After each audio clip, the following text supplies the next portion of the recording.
والوں کی حضور علیہ السلام سے نبوت کے 11ویں سال جو ملاقات ہوئی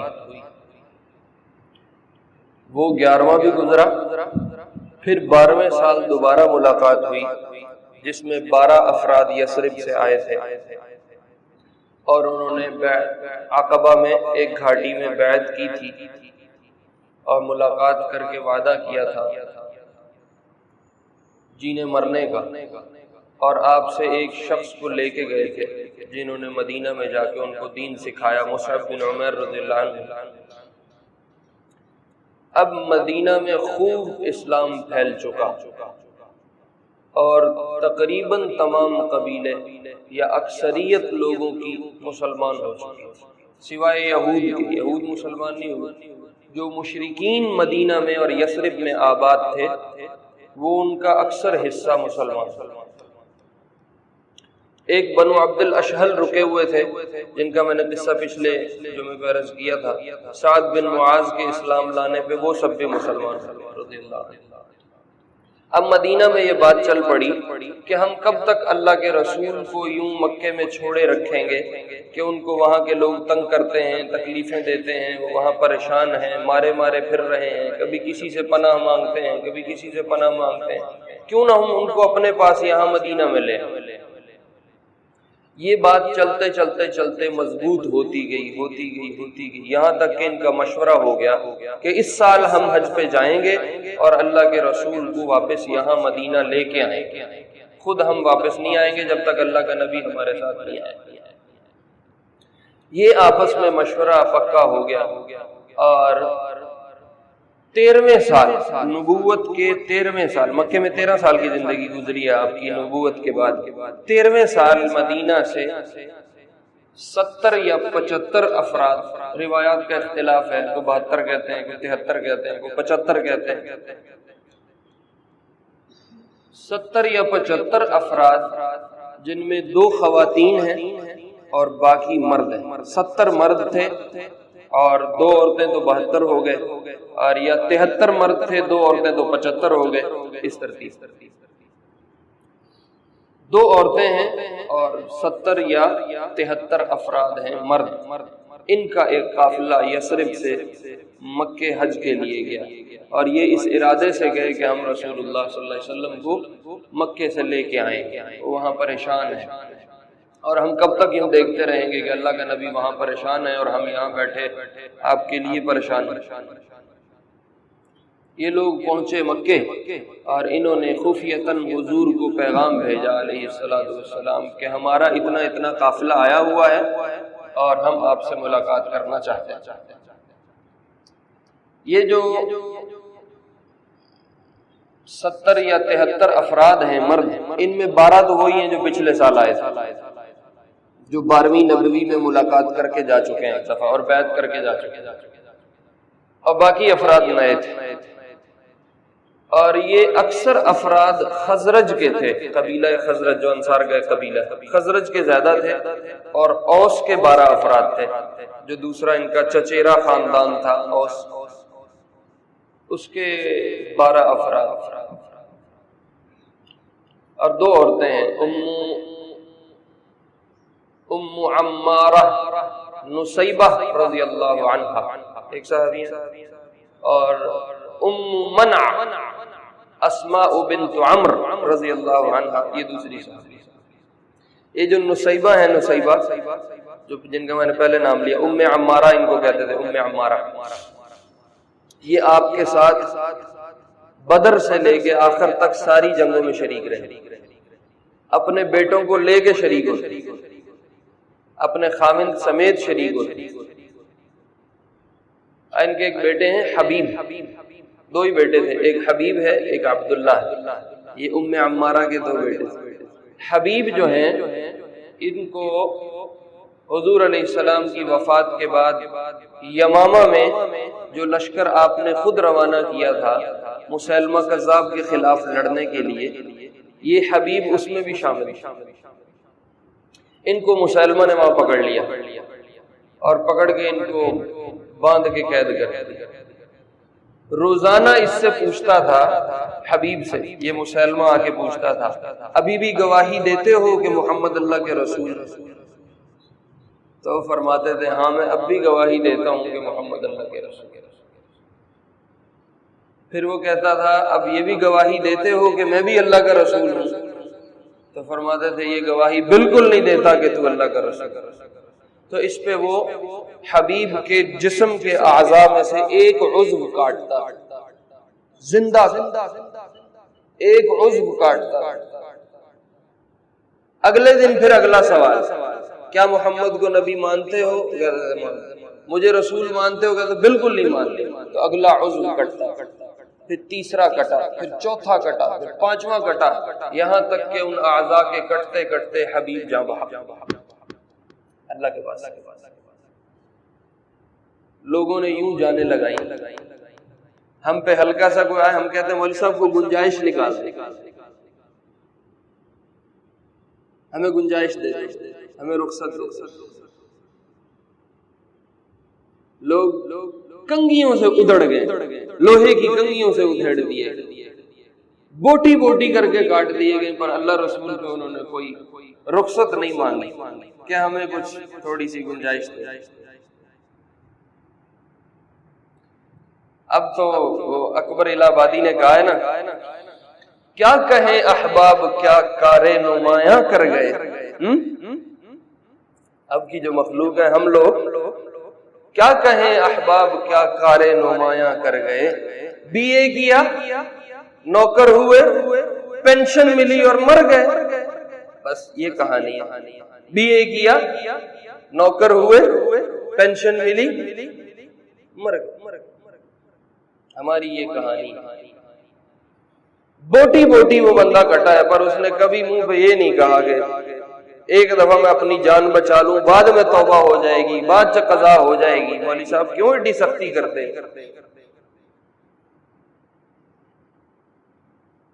من الناس من یعبد اللہ علی حرف، لوگوں میں سے کچھ لوگ دین کے کنارے کنارے پہ چلتے ہیں، یہ منافق ہیں۔ ہمارا اس وقت مزاج یہ ہے، ان اصابہ خیر اطمئن نبی، دین میں سے کوئی اچھی بات مل گئی اپنے مطلب کی تو کہا بالکل ہم پکے مخلص دیندار ہیں۔ وَإِنْ أَصَابَتْهُ فِتْنَةٌ انقلب عَلَى وَجْهِهِ، اگر کہیں امتحان پڑ گیا تو یہ منہ موڑ جاتا ہے۔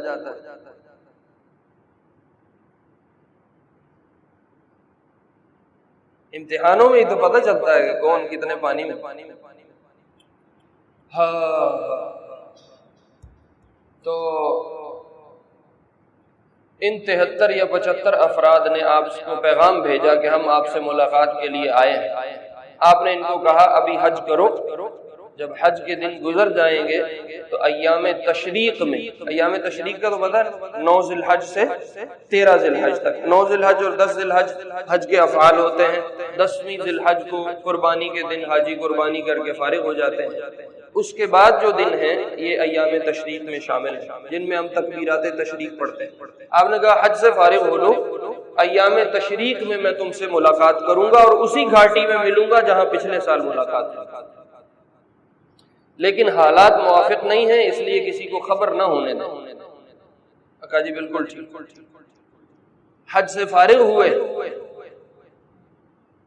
تو حضرت کعب رضی اللہ عنہ کی روایت، لمبی روایت ہے، اب وہ ساری سنانا مقصود بھی نہیں ہے۔ یہ فرماتے ہیں جب ہم حج سے فارغ ہو گئے تو ہم نے پیغام بھیجا حضور کو کہ ہم آج رات گھاٹی میں آپ کا انتظار کریں، اور جب رات کا تہائی حصہ نکل گیا، تقریباً تیسرا حصہ، مطلب کوئی 10-11 کا ٹائم ہو گیا، 10-11 بج گئے یا 9-10 کر لو، تو کہتے ہیں ہم 2-2 ہو کے 3-3 ہو کے ہم نکلنا شروع ہوئے، اور ہم اس گھاٹی میں جمع ہوتے گئے جہاں وہ مسجد بیعت بنائی ہے۔ میں نے آپ کو اس کی تفصیل بتائی تھی، جس گھاٹی میں اب مسجد بیعت ہے، مینا کے میدان میں دائیں طرف ایک گھاٹی ہے، وہاں تو کہتے ہیں ہم وہاں 1-1 2-2 کر کے وہاں پہنچتے پہنچتے ہم سب پہنچ گئے۔ تو آپ علیہ السلام حضرت عباس رضی اللہ عنہ، یہ حضور کے چچا ہیں، سگے چچا ہیں، حضرت عباس کے ساتھ آپ اس گھاٹی میں تشریف لائے۔ اس وقت تک حضرت عباس مسلمان نہیں ہوئے، غیر مسلم ہونے کی حالت میں یہ آپ کے ساتھ یہاں شریک. اللہ جب اپنا کام لیتا ہے جس سے چاہے لے لے. تو یہ جمع ہوئے تو حضرت عباس نے کہا یا رسول اللہ اگر اجازت ہو تو کچھ بات میں کرنا چاہتا ہوں. آپ سما کرو. حضرت عباس فرمانے لگے یا معشر خزرج، اے خزرج اور اوس کے لوگوں، اے یثرب کے لوگوں، ان محمدا منا حیث قد علمتم، تمہیں پتا ہے محمد صلی اللہ علیہ وسلم کی ہمارے ہاں کتنی عزت اور مرتبت اور منزلت ہے، اور یہ ہمارے ہاں کتنے بڑے خاندانی منصب پہ ہے اور کتنے بڑے خاندان میں سے. یہ بات تم جانتے ہو. وقد منعناه من قومنا، ہم اگرچہ کفر پہ ہیں اور ہم اس کا کلمہ نہیں پڑھتے، لیکن ہم نے اس کے سارے دشمنوں سے اس کی حفاظت کی ہوئی. ہم کسی دشمن کو اس کے قریب نہیں آنے دے رہے، چونکہ حضور کی عزت تو کرتے تھے. حضور خاندانی طور پہ قریش کے بڑے افراد میں سے تھے، خاندانی طور پہ حضور کی مرتبت منزلت کے سب قائل تھے، کلمہ نہیں پڑھتے تھے. اور جتنے مخالفین حضور کی طرف آتے تھے ان سب سے انہی قریش والوں نے آپ کی حفاظت کی. تو حضرت عباس نے کہا ہم یہ کر رہے ہیں. وَإِنَّهُ قَدْ أَبَى إِلَّا الْحِيَاذَ إِلَيْكُمْ وَاللُّحُوقَ بِكُمْ. اب محمد صلی اللہ علیہ وسلم جو ہیں یہ تمہارے پاس آنا چاہتے ہیں اور یہ اپنی قوم میں نہیں رہنا چاہتے. فَإِن كُنتُمْ تَرَوْنَ أَنَّكُمْ وَافُونَ بِمَا تَدْعُونَهُ إِلَيْهِ، اب اگر تم سمجھتے ہو کہ تم ان کو یثرب بلا رہے ہو اور تم ان کو مدینہ لے کے جانا چاہ رہے ہو تو دیکھ لو اگر اس کی حفاظت کر لو گے اور جو تم وعدہ اس سے کر رہے ہو وہ پورا کر لو گے، فَأَنْتُمْ وَمَا تَحَمَّلْتُمْ ذَلِكَ، تو یہ محمد ہیں ان کے ساتھ کر لو اور ان کو لے جاؤ، ہم بھیج دیتے ہیں، کوئی مسئلہ نہیں. وَإِن كُنتُمْ تَرَوْنَهُ أَنَّكُمْ مُسَلِّمُوهُ وَخَاذِلُوهُ، اور اگر تمہیں یہ سمجھ میں آتا ہے کہ آج کیا ہوا وعدہ تم سے پورا نہیں ہو سکے اور تم اپنی کی ہوئی بات سے کل کو پھر جاؤ گے، تو پھر ابھی وقت ہے، وعدہ نہیں کرو اور اس محمد کو لے جانے کی بات نہیں کرو. تو اس پہ انصار میں سے ایک صحابی ہیں، یہ انصار مدینہ والوں، انصار اب یثرب والے انصار ہیں، ان میں سے ایک صحابی ہیں برا رضی اللہ عنہ. انہوں نے کہا یا رسول اللہ ہم نے بات سن لی ہے، آپ ہمیں بتائیں کس بات پہ ہم آپ سے عہد کریں اور وعدہ کریں، کس بات پہ آپ ہم سے عہد لیں گے؟ تو آپ نے فرمایا ابایعکم علی السمع والطاعة فی النشاط والکسل، میں تم سے اس بات پہ بیعت لوں گا اور تم سے یہ عہد اور وعدہ لیتا ہوں کہ تم ہر حال میں میری سن کے مانو گے، سستی ہو، کاہلی ہو یا چستی ہو. وعلی النفقۃ فی العسر والیسر، اور تنگی اور خوشحالی ہر حال میں میرے پہ خرچ کرو. وعلی الامر بالمعروف والنہی عن المنکر، اور خیر کی بات کہتے رہو گے، بری باتوں سے منع کرتے رہو گے، اس پہ بھی بیعت لیتا ہوں.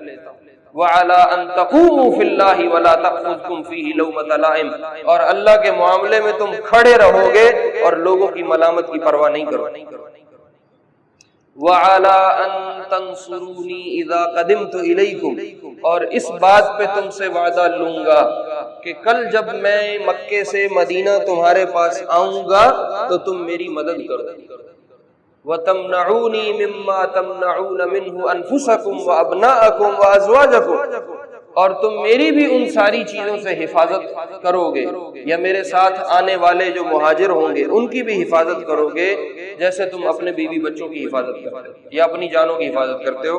یہ 5 باتوں پہ کہا میں تم سے وعدہ لیتا ہوں.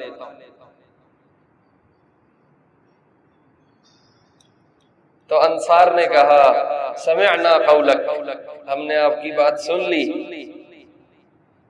خذ لنفسک ولربک ما شئت، آپ جو چاہیں ہم سے عہد اور وعدہ لے لیں، ہم تیار.